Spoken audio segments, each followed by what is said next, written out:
जब जब सुनूं मैं मुझको ऐसा लगे, मुझको खुद से जोड़े ये एफएम। मेरी राहों में मेरे संग चले, बन के हम सफर ये एफएम। यह 90.4 एफएम सबके दिल के करीब है ये एफएम। भागलपुर के दिल में ये एफएम, ये है 90.4 एफएम।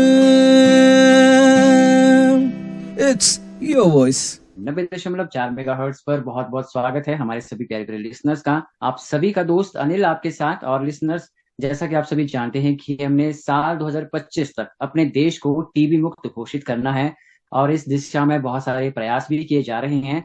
अभी एक खास प्रोग्राम हम आपके लिए लेकर आए हैं। आज मैं RJ इंकिता radio 90.8 FM Vidisha Madhya Pradesh से आप सभी के साथ जुड़ रही हूँ। आज के कार्यक्रम का नाम है टीबी वार्ता। आज हमारे साथ डॉक्टर राजेश देशमुख और डॉक्टर अनंत मोहन जुड़ने वाले हैं, जिनसे कुछ सवाल हमारे रहेंगे और उनके जवाब हमारी कम्युनिटी, हमारे समुदाय के लिए कितने ज्यादा जरूरी और कितने महत्वपूर्ण है, ये सारी विषयों पर हम चर्चा करेंगे। डॉक्टर साहब, क्या आप हमें बता सकते हैं कि लोगों में टीबी कैसे होता है और आम इंसान कैसे इसका पता कर सकता है और कब इलाज की प्रक्रिया शुरू की जा सकती है? टीबी शरीर के किसी भी अंग को इफेक्ट कर सकता है। ऑलमोस्ट शरीर के हर हिस्से का टीबी नोन है। सबसे कॉमन है वो है फेफड़ों का टीबी, जिसे हम पल्मोनरी टीबी कहते हैं। ये सबसे कॉमन है और सबसे ज्यादा इसके बारे में बात होती है, क्योंकि यही है जो सबसे पहले पता लगता है अक्सर, और एक से दूसरे में फैल भी सकता है। जो दूसरा तरह का टीबी है जो फेफड़ों से बाहर होता है, उसे हम एक्स्ट्रा पल्मोनरी टीबी कहते हैं, ईपीटीबी। ये और अलग अलग शरीर के हिस्सों में, ब्रेन में भी हो सकता है, हड्डियों में भी हो सकता है, लिवर में हो सकता है, पेट में हो सकता है। बट इसमें यह है कि वो टीबी एक से दूसरे में फैलता नहीं है, क्योंकि फैलने का साधन तो खांसी करना है। जो खांसी से पार्टिकल्स निकलते हैं वो एक दूसरे से दूसरे को जाते हैं। इसलिए पल्मोनरी टीबी एक ऐसी चीज है जिसमें ज्यादा इंपॉर्टेंट है। आपने पूछा कि ये कैसे इसको पता लगाया जा सके। देखिए, सबसे पहले तो सिम्टम्स होते हैं। इसके सबसे कॉमन लक्षण जो लोगों में होता है वो है बुखार। बुखार चलता है काफी लंबे टाइम तक। बुखार अक्सर बहुत ज्यादा हाई नहीं जाता, अक्सर मीडियम लो ग्रेड ही रहता है, लेकिन चलता रहता है। दवाइयों से ठीक नहीं होता, आप एंटीबायोटिक दे, दवाइयां दे, चलता रहता है। दूसरी खांसी है। खांसी जो कि ठीक नहीं हो रही, चले जा रही है। 2 हफ्ते से ज्यादा खांसी हो तो फिर तो चेक कराने के लिए गवर्नमेंट भी कहती है कि आप चेक कराइए। खांसी ठीक नहीं हो रही, उसमें बलगम आ रहा है, आपने दवाइयां ली, एंटीबायोटिक ली, नॉर्मल दवाइयां, नहीं ठीक हो रहा, ये एक बहुत इसका कॉमन सिम्टम है। तीसरा है भूख कम लगने लग जाती है धीरे धीरे, और इसी के साथ साथ over a period of time फिर वजन भी कम होने लग जाता है। तो भूख कम लगना, वजन कम होना, जनरलाइज कमजोरी, अब एनर्जी लेवल्स कम हो जाते हैं। ये सबसे कॉमन सिम्टम्स हैं ट्यूबरकुलोसिस के। बट और भी बहुत सारी चीजें हैं जो कि डिजीज रिलेटेड। फॉर एग्जांपल, अगर पेट में है तो पेट की प्रॉब्लम्स होने लग जाएंगी। अगर ब्रेन में टीबी गई तो उससे रिलेटेड हेडेक होने लग जाएगा, उल्टियां आने लग जाएंगी। तो वो सिस्टम के अनुसार सिम्टम होता है। बट सबसे कॉमन ये जो मैंने बताया। अब आप पूछते हैं कि इसको डायग्नोज कैसे करें। डायग्नोज भी अगेन डिपेंडिंग अपॉन आपको सिम्टम किस एरिया के हैं, उस हिसाब से टेस्टिंग की जाती है। सबसे कॉमन जैसे पल्मोनरी है तो सबसे कॉमन है बलगम की जांच। जो कफ निकलता है उसकी जांच कराई जाए। काफी सारे टेस्ट अभी अवेलेबल हैं, पैथोलॉजी में, माइक्रोबायोलॉजी में जो जांच करी जाती है, फील्ड लेवल पे भी की जाती है। गांव गांव में इसका अवेलेबिलिटी है। बलगम टेस्ट करते हैं, निकाल के स्लाइड बनाते हैं और माइक्रोस्कोप में देखते हैं और उसमें टीबी के कीटाणु दिखते हैं। ये तो सबसे सिंपल तरीका है। और भी एडवांस तरीके आ गए हैं जिसको हम आजकल मॉलिक्यूलर टेस्टिंग कहते हैं, जीन एक्सपर्ट वगैरह कहते हैं, जिससे मॉलिक्यूलर कीटाणु और एक्यूरेटली पता लगते हैं अर्ली स्टेज में, और कम कीटाणु होने पे भी पता लगते हैं। ये सारी चीजें हमारे नेशनल टीबी प्रोग्राम में भी अवेलेबल हैं और उसके हिसाब से चल रही है। बाकी डायग्नोसिस होता है और सिम्टम पे। अगेन छाती का एक्सरे करा लिया, ब्रेन का कोई सीटी स्कैन, एमआरआई करा लिया, पेट की जांच कराई, तो जिस हिसाब से, जिस एरिया का प्रॉब्लम, उस हिसाब से डायग्नोसिस बनता है। ट्रीटमेंट आप अभी जानना चाहेंगे तो ट्रीटमेंट के बारे में भी यही बता दूं कि अगेन इसको 2-3 कैटेगरी में टीबी को बांटा जाता है, ड्रग सेंसिटिव और ड्रग रेसिस्टेंट। ड्रग सेंसिटिव होता है जिसमें जनरल जो हमारी मेन दवाइयां हैं वो सारी काम करती हैं। ड्रग रेसिस्टेंट होता है, जो हमारी मेन दवाइयां हैं वो सब काम नहीं करती। कुछ इंपॉर्टेंट दवाइयां हैं जो हमें पता चल जाता है ये काम नहीं करेंगी, तो हमको स्पेशल दवाइयां देनी पड़ती हैं ज्यादा टाइम के लिए और ज्यादा दवाइयां। और ये थोड़ा सा ज्यादा सीरियस टाइप का टीबी है ये। तो इस तरह से इलाज है जो कि डॉट सेंटर में होता है, directly observe treatment short course जो गवर्नमेंट चलाती है। फ्री ट्रीटमेंट मिलती है लोगों को, अपने घर के नजदीक वाले सेंटर से फ्री ट्रीटमेंट मिलेगा जो उन्हें लेना है। Now I'll move on to Dr. Rajesh Deshmukh sir for my next question. Nowadays, if like COVID strategies to be adopted to defeat TB, then why can't wearing a mask can be a good preventive measure or it can prevent TB? What are your views on this? Since TB is airborne disease which spreads by air, especially from those who are having active tuberculosis. So in this overall picture, not only TB, but all those that are spread by the respiratory routes. So in airborne transmission, mask plays an important role. So it is one of the personal or respiratory protection measure that is given and proven everywhere. So prevention using mask is one of the important component we can learn from COVID. Certainly post COVID, the use and importance of mask, using mask, especially this mask, has increased. So there's little stigma now. People don't feel bad using mask nowadays. Post COVID, the use of mask has we have seen on ground, it has drastically improved, and this is one of the preventive measures for airborne infection. Sir एक basic सा सवाल है मेरा कि हमारा कोई एक मकान है जिसमें मतलब हम 7 लोग इकट्ठे रहते हैं और सपोज किसी एक को टीबी हो जाता है, तो कैसे हम बाकी लोगों का बचाव कर सकते हैं? बहुत शानदार आपने सवाल पूछा है।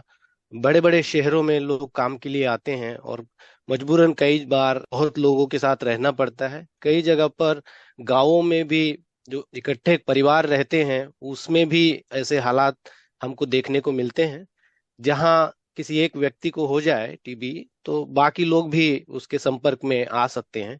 तो ये एक जो घर में रहने वाले जो लोग हैं, खास करके उन लोगों के साथ में जिनको सक्रिय टीबी बोलते हैं हम लोग, जिनको एक्टिव टीबी है, उनके साथ रहने वालों को थोड़ा हमको ध्यान ज्यादा देना होता है। खास करके जो 6 साल से छोटे बच्चे होते हैं और अगर कोई व्यक्ति उनके संपर्क में है जो काफी बुजुर्ग है या जिनको डायबिटीज या इस तरह की जो जहां पर हमारी बीमारी से लड़ने की प्रतिशक्ति जो होती है वो कम होती है, ऐसे लोग संपर्क में आ जाते हैं तो उनको रिस्क होता है असक्रिय टीबी से टीबी होने में। सो ये बहुत जरूरी है कि जो भी घर में रहते हैं एक साथ में, उनको कुछ अगर लक्षण दिखाई दें टीबी के, खास करके उन लोगों के साथ में जो रहते हैं जिनको सक्रिय टीबी है, उनकी जांच बहुत जल्दी करना चाहिए। कोई भी एक लक्षण हो, चाहे बुखार हो, चाहे खांसी हो, चाहे वजन में घट हो या कुछ जो पसीना वगैरह आ जाता है, नाइट स्वेट्स जिसको बोलते हैं, इस तरह के जो महत्वपूर्ण लक्षण माने जाते हैं टीबी के, अगर किसी घर में एक व्यक्ति को अगर वो लक्षण दिखाई दे तो तुरंत उसकी जांच उन्होंने करवानी चाहिए। और एक बहुत जरूरी है इसमें कि बच्चे, खास करके बच्चों में जो 6 साल से छोटे बच्चे हैं, उनको जो प्रतिबंध के लिए हम लोग कुछ INH का कीमोप्रोफिलैक्सिस देते हैं, वो भी जो घर में रहते हैं बच्चे 6 साल से छोटे, उनको देना बहुत इंपॉर्टेंट है। मेरी फिल्मों में आपने देखा ही होगा कि अगर विलन को पीटते हुए आधे में छोड़ दिया जाए तो बाद में विलन बदला लेने जरूर आता है और हीरो के लिए बहुत सारी दिक्कतें खड़ी कर देता है। ठीक ऐसे ही अगर हम टीबी का इलाज अधूरा छोड़ दें तो आगे जाके ड्रग रेजिस्टेंट टीबी भी हो सकता है, जिसका उपचार लंबा और कठिन भी है। इसीलिए पूरा कोर्स ही है पक्का इलाज। और सुनिए, टीबी का आधुनिक और संपूर्ण उपचार सरकारी स्वास्थ्य केंद्र में बिल्कुल मुफ्त है, फ्री। टीबी हारेगा, देश जीतेगा। टीबी हारेगा, देश जीतेगा। रेडियो एक्टिव भागलपुर की पहल। Now I want Dr. Anant Mohan for my next question. TB का स्प्रेड जो है वो सीजन के अकॉर्डिंग हम देखते हैं, तो ऐसा कुछ है या नहीं? By and large, TB is not something that is very much affected by season. as compared to other diseases like asthma, etc., which are definitely related to season. TB actually is prevalent all round the year. इतना common disease है, ये तो हर season में और हर situation में मिलता है, pulmonary TB भी। और प्रोबेबली उसका रीजन ये है कि ये ऐसा नहीं है जो एटमॉस्फेयर के टेम्परेचर चेंजेस से बहुत ज्यादा इसमें फर्क पड़ता हो। इस तरह का ऑर्गेनिज्म नहीं है। इसमें ज्यादा फर्क बढ़ की पड़ता है, पेट की एसिडिटी वगैरह से फर्क पड़ता है, इस इन तरह की चीजों से फर्क पड़ता है। इसलिए सीजन का इस पे बहुत ज्यादा असर नहीं पड़ता, ये round the year he almost मिलता है। अक्सर लोगों के मन में ये धारणा रहती है कि जो निम्न वर्ग के लोग होते हैं, जो गरीब तबके के लोग होते हैं, सबसे ज्यादा उन्हें टीबी होने का खतरा रहता है। हालांकि ये बात सच नहीं है, क्योंकि अमिताभ बच्चन जैसे स्टार और दीपा मलिक जैसे लोग भी टीबी की चपेट में आए हैं। तो सर, इसकी चपेट में कैसे ये लोग आए, थोड़ा बताएं इसके बारे में। जी, बहुत बहुत उम्दा सवाल है ये। टीबी किसी को भी हो सकता है, वो सेलिब्रिटी नहीं देखता कि वो कौन सेलिब्रिटी है या क्या है। टीबी का जो फैलाव होता है वो अक्सर हवा से, जिन लोगों में फेफड़ों का टीबी होता है उनके संपर्क में आने से हवा से फैलाव हो जाता है। खास करके उन लोगों में जिनमें प्रतिरोध क्षमता कम होती है, बीमारी से लड़ने की जैसे ही कम हो जाती है क्षमता, वो उभर के आ जाता है। तो पहले जो होता है वो कई लोगों में असक्रिय टीबी होता है, जिसको हम लेटेंट टीबी बोलते हैं, वो कई लोगों में होता है। बट जैसे ही अगर उनके शरीर की प्रतिकार या प्रतिरोध क्षमता कम हो जाती है, बीमारी से लड़ने की क्षमता कम हो जाती है, वो कई चीजों से हो सकती है। किसी को डायबिटीज हो, किडनी का इलाज चल रहा हो, किसी को कैंसर हो, कोई अगर ऐसी बीमारी हो जिससे प्रतिकार शक्ति कम हो, फिर कि टीबी का जो संक्रमण है वो किसी को भी हो सकता है। सेलिब्रिटी हो, नॉन सेलिब्रिटी हो, या गरीब हो, कोई बड़ा आदमी हो या कोई भी हो। My next question is, sir, there are various campaigns that says that TB is a curable disease. What are your views on this? TB is a curable disease. So, but that doesn't imply that all TB will be 100% curable. Generally speaking, tuberculosis is curable, but there are some forms of TB which are the severe forms of TB. They are serious types. So, in spite of the various treatment, in spite of whatever treatment we give, unfortunately, there may be a small subset of patients who cannot be saved. Sir, अब तक जितने भी सवालों के जवाब आप लोगों ने दिए हैं, उनसे एक बात तो साफ है कि टीबी किसी को भी हो सकता है। यहाँ पे बच्चों की टीबी के बारे में बात करना बहुत जरूरी है। तो डॉक्टर राजेश देशमुख सर से मेरा सवाल है कि जो बच्चों की टीबी है, ये कितनी खतरनाक हो सकती है और पेरेंट्स को कैसे ध्यान रखना है? बच्चों में अक्सर टीबी जो होता है वो कभी कभी सीरियस हो जाता है कि वो बच्चों के ब्रेन पर असर कर देता है। तो बच्चों में टीबी की जांच होना, उसका जल्दी से जल्दी जांच होना और इलाज होना बहुत जरूरी है आज के जमाने में। सर, बच्चों की तो बात हो गई है, लेकिन मैं चाहूंगी कि महिलाओं की और गर्भवती महिलाओं की या स्तनपान कराने वाली महिलाओं की भी बात हो। Can a TB infected mother breast feed a child without fear of infecting the child, and what precautions are to be taken by the lactating mother? Please let us know. Breastfeeding is most important aspect. It should not be discouraged because of TB. So even if somebody is having TB, breastfeeding should be continued. Mothers should, the best important thing that they can do is to start treatment as early as possible. When they start treatment, the infectiousness gets reduced. I will suggest that they should continue breastfeeding using mask in that case. TB से बचाव के लिए किसी तरह की कोई vaccination आई है फिलहाल? एक तो BCG लगाते हैं, जैसे ही बच्चा पैदा होता है, वो हमारे नेशनल प्रोग्राम में भी है, यूनिवर्सल इम्यूनाइजेशन प्रोग्राम में BCG का एक लगाया जाता है, टीका लगाया जाता है। बट यस, वो लाइफ लॉन्ग नहीं बचाता और धीरे धीरे उसका इफेक्ट वेयर ऑफ खत्म होता जाता है। अनफॉर्चुनेटली इस वक्त टीबी से बचने के लिए हमारे पास कोई क्लियर कट इफेक्टिव वैक्सीन नहीं अवेलेबल है इस वक्त, जो कि हमने अप्रूव करके रखी हो, ऐसा नहीं है unfortunately. But at the same time इस वक्त टीबी के वैक्सीन बनने की 2-3 इंपॉर्टेंट ट्रायल्स चल रही हैं, ICMR के थ्रू चल रहे हैं, जिसमें हम लोग भी पार्ट है, हमारे डिपार्टमेंट में भी चल रहा है कि नया वैक्सीन टेस्ट करा जाए। जो कि कुछ वैक्सीन हैं जो लोग अफेक्टेड नहीं है, फॉर एग्जांपल एक पेशेंट को टीबी है तो उसके जो घर वाले हैं उनको तो टीबी नहीं है लेकिन उनको हो सकती है, तो उनको बचाने के लिए एक वैक्सीन का डेवलपमेंट प्रोसेस चल रहा है, टेस्टिंग प्रोसेस चल रहा है। और भी कुछ ऐसी दवाइयां पे चल रहा है काम जो हम टीबी के पेशेंट्स को टीबी के इलाज के साथ साथ एड ऑन करके एज अ इंजेक्शन या वैक्सीन जैसे क्या वो दे सकते हैं, जो एक एड ऑन ट्रीटमेंट होगा। वो वैक्सीन बचाने के लिए नहीं, बट जल्दी से इलाज खत्म करने के लिए और जल्दी से एग्जिस्टिंग इलाज को और सक्सेसफुल बनाने के लिए है। तो ये सब बहुत काम चल रहा है, बट हाँ, इस वक्त हमारे पास टीबी के अगेंस्ट कोई एक्सेप्टेड अप्रूव्ड वैक्सीन नहीं है। होपफुली बहुत जल्दी कुछ ना कुछ आ सकता है। Can the treatment be completed on or before 6 months, or should we continue the treatment even after 6 months? What are your views? As per the national guidelines should be continued. There are certain forms of tuberculosis where there might be a need of prolonging a treatment for those who are having actually tuberculosis spine and others, where we might have to consider an slightly extended treatment.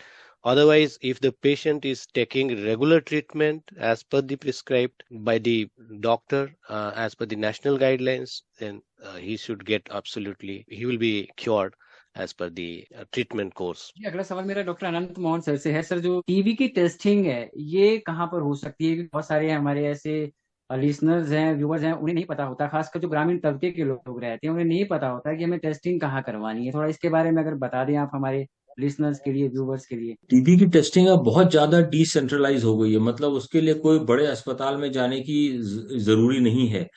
गांव गांव में भी जहां पे primary health centre है, primary health centre level पर भी कम से कम बलगम की जांच के फैसिलिटीज तो अवेलेबल हैं, ज्यादातर तो है ही हैं।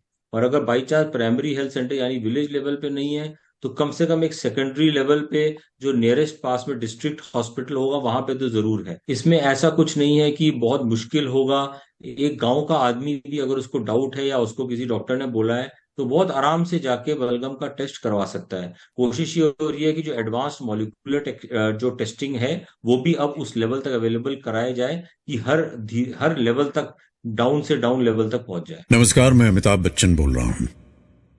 मैंने टीबी को बहुत करीब से देखा है और हराया भी है। सही सुना आपने, बड़े धैर्य की लड़ाई थी वो। पहले मैंने टीबी के लक्षण सही पहचाने, फिर डॉक्टर की सलाह लेकर टीबी का कोर्स पूरा किया और टीबी हार गया। इलाज के दौरान थोड़ा राहत महसूस करते ही कोर्स अधूरा ना छोड़ दीजिएगा। बस इसी गलती से ड्रग रेजिस्टेंट टीबी हो सकता है आपको। इसीलिए टीबी का कोर्स पूरा कीजिए, यही है इसका पक्का इलाज। और सुनिए, टीबी का आधुनिक और संपूर्ण उपचार सरकारी स्वास्थ्य केंद्र में बिल्कुल मुफ्त है, फ्री। मेरी तरह आप भी पूरा इलाज कीजिए और टीबी पे जीत पाइए। टीबी हारेगा, देश जीतेगा। टीबी हारेगा, देश जीतेगा। रेडियो एक्टिव भागलपुर की पहल। आप दोनों का क्या मैसेज है कि खासकर जो हमारे टीबी के पेशेंट हैं, उनके परिवारजन के लोग हैं, या जो टीबी के ट्रीटमेंट से डॉक्टर जुड़े हुए हैं, आम जनता है, उन सब के लिए क्या आप दोनों का एक मैसेज है? अगर हम सही तरीके से दवाई लें, प्रॉपर तरीके से, तो 90% से ज्यादा लोग 6 महीने में क्योर हो जाएंगे, जो पल्मोनरी टीबी वाले और बाकी भी। राजेश सर, आपका एक छोटा सा मैसेज हमारे सुनने वालों के लिए। जो संशोधन में पाया है और कई लोगों से वार्ता करने के बाद ये समझ में आया है कि परिवार का अगर उसका साथ हो टीबी मरीज को, तो वो बहुत जल्दी उससे लड़ने की उसकी क्षमता बढ़ जाती है। तो परिवार उसको सपोर्ट करें। आप दोनों मेहमानों का बहुत बहुत शुक्रिया सर, इस खास चर्चा में जुड़ने के लिए हमारे साथ। सरकार ने देश भर के सभी स्वास्थ्य केंद्रों और स्वास्थ्य सुविधाओं में जांच, परीक्षण और उपचार पूरी तरह से निःशुल्क कर दिया है। अगर आपको कोई भी संदेह हो तो कृपया राष्ट्रीय हेल्पलाइन नंबर 1800-116666 पर कॉल करने में संकोच न करें और पता करें कि आपके लिए सबसे निकटतम केंद्र कहां है। साथ ही मैं अपने श्रोताओं को ये भी बताना चाहूंगी कि आप अपने फोन पर टीबी आरोग्य साथी ऐप डाउनलोड कर सकते हैं और अपने जिले के सरकारी और निजी क्षेत्र के टीबी स्वास्थ्य केंद्रों को खोजने के लिए और अपने जिले के सरकारी और निजी क्षेत्र के टीबी स्वास्थ्य केंद्रों को खोजने के लिए स्वास्थ्य सुविधाएं पर जा सकते हैं। आप उन स्वास्थ्य सुविधाओं पर व्यक्तियों के नाम और संपर्क नंबर भी प्राप्त कर सकते हैं। और दोस्तों, सबसे जरूरी बात यह है कि टीबी के रोगियों को हमारे साथ की अधिक आवश्यकता है। उनका मनोबल बढ़ाइए। याद रखिए, टीबी से डरना नहीं, टीबी से लड़ना हमारा उद्देश्य है। टीबी हारेगा, देश जीतेगा। हौसला नया भर लिया है, फैसला ये कर लिया है। टीबी से सबको बचाएंगे, खुद से ये वादा कर लिया है। इंडिया जब जोर लगाएगा, टीबी हारेगा, देश जीतेगा। इंडिया जब जोर लगाएगा, टीबी हारेगा, देश जीतेगा। टीबी से मिलकर लड़ना है, चौकन्ना हर पल रहना है। खांसी बुखार वजन हो कम तो जांच कराने चलेंगे हम। इंडिया जब साथ आएगा, टीबी हारेगा, देश जीतेगा। टीबी मुक्त भारत का सपना है, ये सपना सबका अपना है। आसान है इलाज इसका, बस भरोसा मन में रखना है। ये ज्यादा अपना रंग लाएगा, टीबी हारेगा, देश जीतेगा। तो आइए आज ही सब लेते हैं एक संकल्प, भारत को टीबी मुक्त बनाने का। तभी तो टीबी हारेगा, देश जीतेगा।